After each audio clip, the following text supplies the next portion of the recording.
Hey Sunrise, it's Andrew here with your small group video for this week as we unpack Genesis 25, 1 through 18. In the text before us, we're going to bring Abraham's story to a close.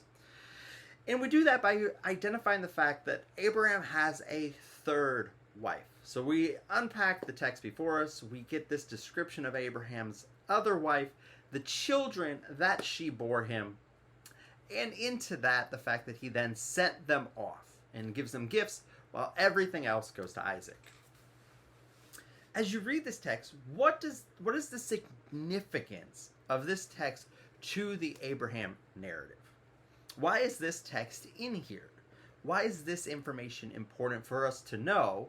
Especially, how would this have affected the Israelites in the wilderness as they're preparing to enter the promised land? How does this impact their experience in the wandering? So again, there's a couple different things you can pick out of here. Say that to lead you to one specific. The Midianites are from here. So Midian, why is that important?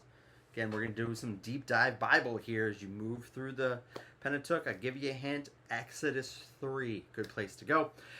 And as you can begin to work through some of the significance of these families, but ultimately it highlights the fact that Isaac is the one who receives the true promise and the true blessing that through him will come the promised line, the covenant promise of Christ. So again, some things we can pick out of this text. We see the continued fulfillment of God blessing Abraham, making his name great. We see in this his promise still of a coming seed that takes us back to Genesis 3. But also, as you begin to pick apart some of these things and begin to see what God unravels for us, in the text we see this continuation of Isaac as we transition to the next of our patriarchs. And so as it shows, Abraham lives 175 years and breathes his last, dies at an old age full of years. Now some will say a good old age. So the picture here is that he has lived a full life, a contented life, one that has been satisfactory. So this takes us an opportunity to look at the whole text up to this point. Begin in chapter 12, where we've begun to journey with Abraham through God's promise, bringing him to the promise. In what ways has Abraham lived a full life? What is the keys that we begin to see in the book of Genesis that helps us see this significant words that then are clearly applied to him?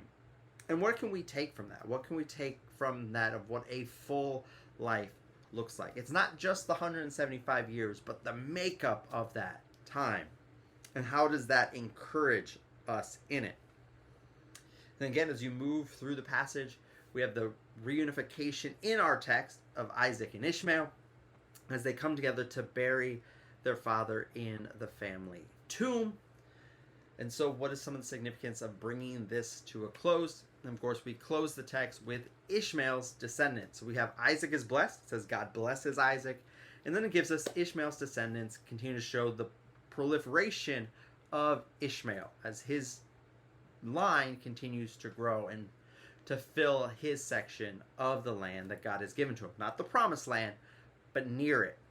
So we see the promise to Hagar continuing to be fulfilled. So again, what does that teach us about God?